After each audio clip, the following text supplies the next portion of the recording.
ადამიანის უფლებების დარღვევა, ვიზა ლიბერალიზაციის შეჩერების მიზეზი ხდება. ევროკავშირში უკვე ამაზე შეთანხმდნენ, რომ ფუნდამენტური თავისუფლებების ფეხქვეშ გათვალვის გამო ქვეყნები შენგენში უვიზოდ მიმოსვლას დაემშვიდობებიან. კარგად დააკვირდით ამ ტექსტს. ადამიანის უფლებების შელახვის გამო.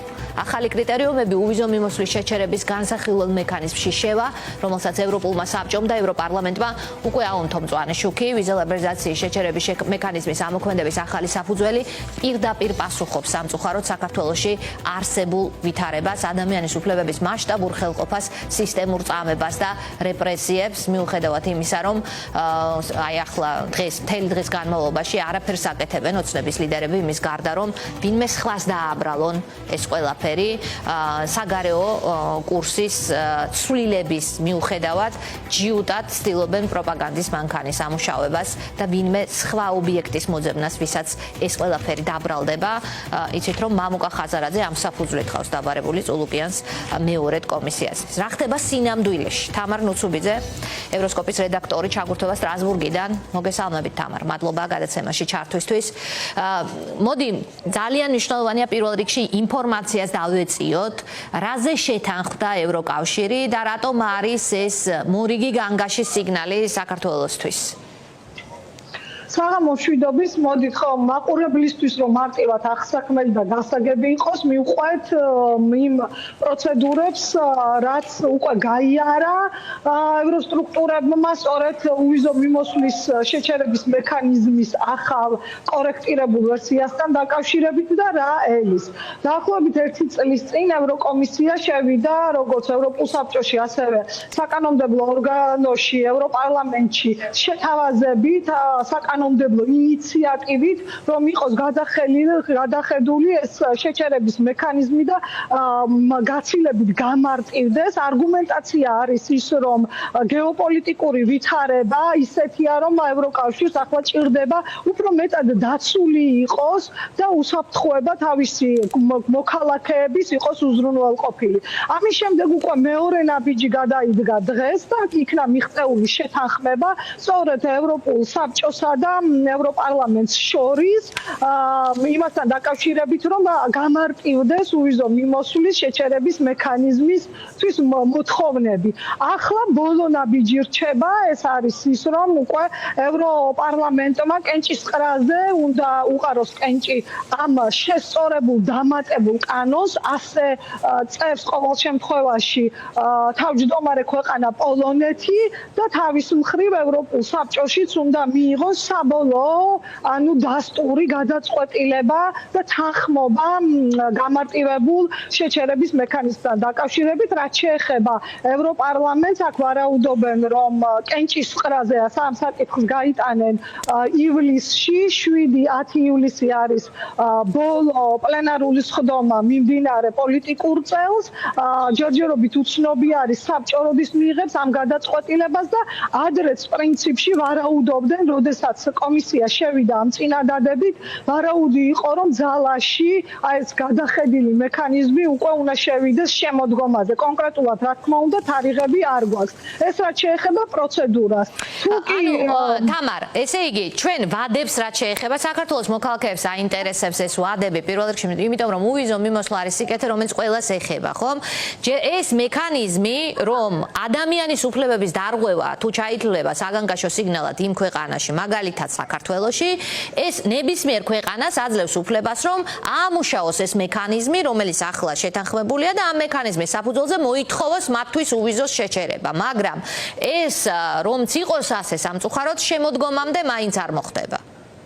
არა, ანუ ბოლო პროცედურულად ყველა ნაბიჯი უნდა გაიაროს, რომ უკვე კანონი ძალაში შევიდეს. ვარაუდია, რომ იქნება შემოდგომაზე, რადგან ყველამ კარგად იცის, რომ თუნდაც ევროკავშირის პოლიტიკურ დედაქალაქში ივლისის ბოლოდან პრინციპში ყველაფერი, ანუ საკანონმდებლო მუშაობაც და აღმასრულებელიც საზაფხულო არდადეგებზე გადის და მხოლოდ სექტემბერში ბრუნდება. ეს პროცედურები გავიგეთ. კი, მეორეც თუ არის მითხარი რამე ბოდიშვიხტი?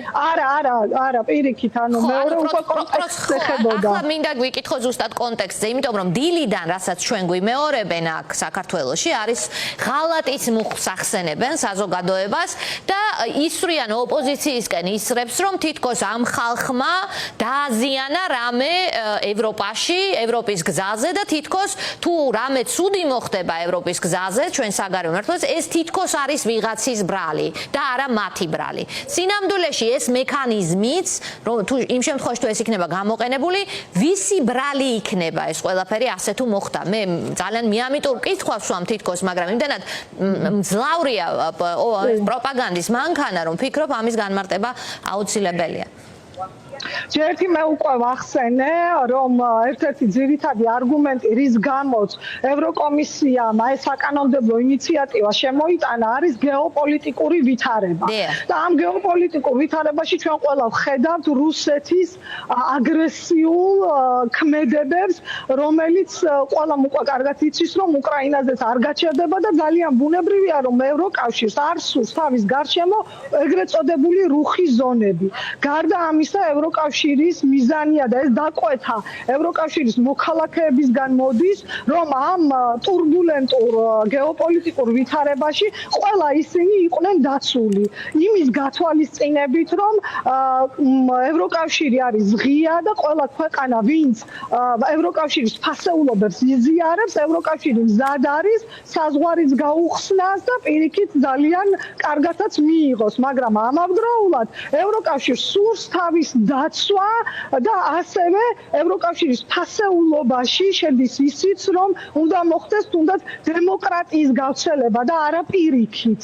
და არავის არ სურს, რომ ქვეყნები, სადაც ადამიანის უფლებები ირღვევა, ქვეყნები, სადაც ჟურნალისტებს დევნიან, ციხეში სვამენ, სადაც გამოხატვის უფლება არის შეზღუდული და ეხლა ჩვენ ვხედავთ, რომ სოციალურ ქსელშიც კი პოსტების დაჯადია.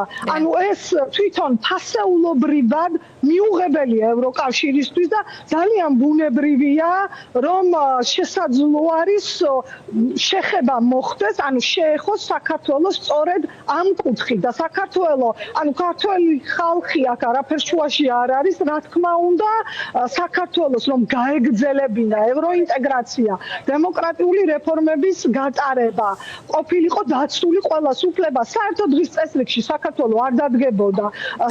საქართველოსთან ხომ არა აქვს და მოლდოვასთან ერთად გაცილებით წინ წავიდოდა და მოლაპარაკებები გვექნებოდა ახლა გახსნილი, რომ არ შეეჩერებინა ეს პროცესი ირაკლი კობახიძეს. თან ასევე სოფო ალბათ უნდა უთხრათ მაყურებელს, რომ აქ კონკრეტულად საქართველოსზე ხომ არ არის საუბარი, მხოლოდ აქ არის ყველა იმ მესამე ქვეყანაზე, ვისაც აქვს უვიზო მიმოსვლა ევროკავშირთან. ეს ევროკავშირის კანონიერი უფლებაა თავი დაიცვას, ის უღებს კარს იმ ქვეყნებს, ვინც მასთან ფასეულობებით ახლოს დგას, დემოკრატია პირიქით ვითარდება ქვეყანაში და საპირწონედ იკეტება სახიფათო ქვეყნებისგან და კიდევ ერთი დეტალი, ადამიანის უფლებების პარალელურად არის ჩანაწერი, რომელსაც ასევე ექსპერტები ვარაუდობენ, რომ ძალიან დიდ ყურადღებას მიაქცევენ მესამე ქვეყნებთან დაკავშირებით და ამ მხრივ საქართველოს ამ მხრივათაც იქნება ალბათ ძალიან მეთვალყურეობის ქვეშ.